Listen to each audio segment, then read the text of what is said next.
On March 24, 2026, millions of citizens simultaneously picked up their phones and pushed a single phrase to the top of Google's search trends: lockdown in India. That specific date served as the first trigger for the panic. It marked exactly 6 years since the country entered its initial grueling quarantine, leaving a psychological scar that made the public highly vulnerable to the rumor. The second trigger came from Parliament. Prime Minister Narendra Modi addressed both houses to discuss the fallout of the US-Iran war, urging citizens to adopt COVID-style preparedness and unity to weather the geopolitical crisis. Then came the third trigger. The International Energy Agency published a report recommending voluntary global strategies to reduce oil demand, explicitly framing them to the press as COVID-style measures. Within hours, social media algorithms stripped those three distinct events of their actual context. COVID-style resilience and energy measures collided with an anniversary date, mutating into a viral, false narrative of an imminent physical lockdown.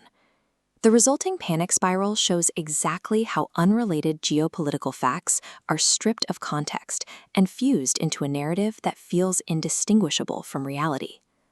The government stepped in fast to kill the rumor. Finance Minister Nirmala Sitharaman firmly dismissed the reports, making it categorically clear that no restrictions on movement were being planned. Officials aren't drafting stay-at-home orders.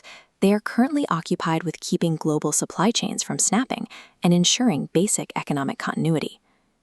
Union Minister Hardeep Singh Puri labeled the digital panic as highly irresponsible, warning that spreading these false narratives triggers hoarding and disrupts everyday life. Millions of people are currently terrified of a physical lockdown that isn't happening. That fear has blinded much of the public to the three severe, systemic crises that are actually unfolding. The first genuine crisis starts thousands of miles away. The rapid escalation of the US-Iran war has sent immediate shockwaves through global markets. This map highlights the Strait of Hormuz, a narrow geopolitical choke point where 20% of the world's crude oil flows. As retaliatory strikes mount, commercial shipping through this corridor has been severely disrupted. Looking at the resulting price data, we see an aggressive 43% vertical spike. Brent crude oil jumped from roughly $78 a barrel up to $112 in less than a month. That massive global macroeconomic shock translates directly to the meter at your local pump. The cost of petrol and diesel has inflated rapidly, increasing the cost of daily transport. It also hits the kitchen. Essential commodities like LPG cooking gas cylinders have seen sharp price hikes, placing immediate pressure on household budgets. To defend against this, the government is tapping into strategic petroleum reserves and scrambling to diversify maritime crude imports across 41 different countries.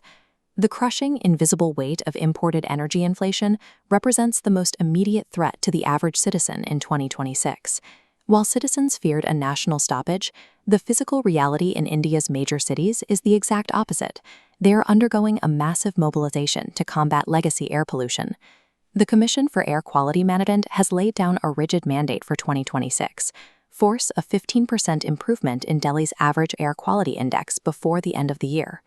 Hitting those targets requires putting 11,000 active electric and CNG buses on the road and expanding the metro transit network to 549 kilometers to pull combustion engines off the streets. It also forces the rapid physical remediation of millions of tons of legacy garbage at massive landfill sites like Ghazipur and Okla.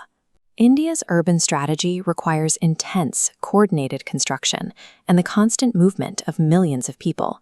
That is the exact inverse of a static lockdown. But there is a deep irony here. The state absolutely refuses to lock down physical streets, yet they are routinely locking down the internet. This chart compares government-mandated internet blackouts globally. India towers over the rest of the world, executing 84 separate regional shutdowns in a single year. As this economic counter shows, flipping that switch causes severe friction.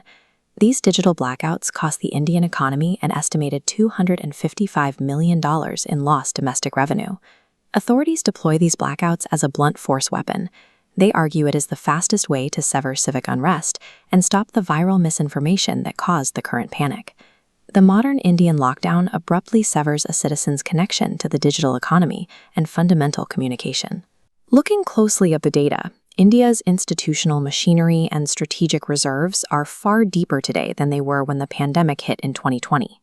The country is navigating three immense challenges simultaneously: imported energy price shocks, massive environmental infrastructure deficits, and an increasingly volatile digital ecosystem. Surviving these complex, overlapping crises requires citizens to ignore viral panic loops and pay strict attention to the structural policies actually being written.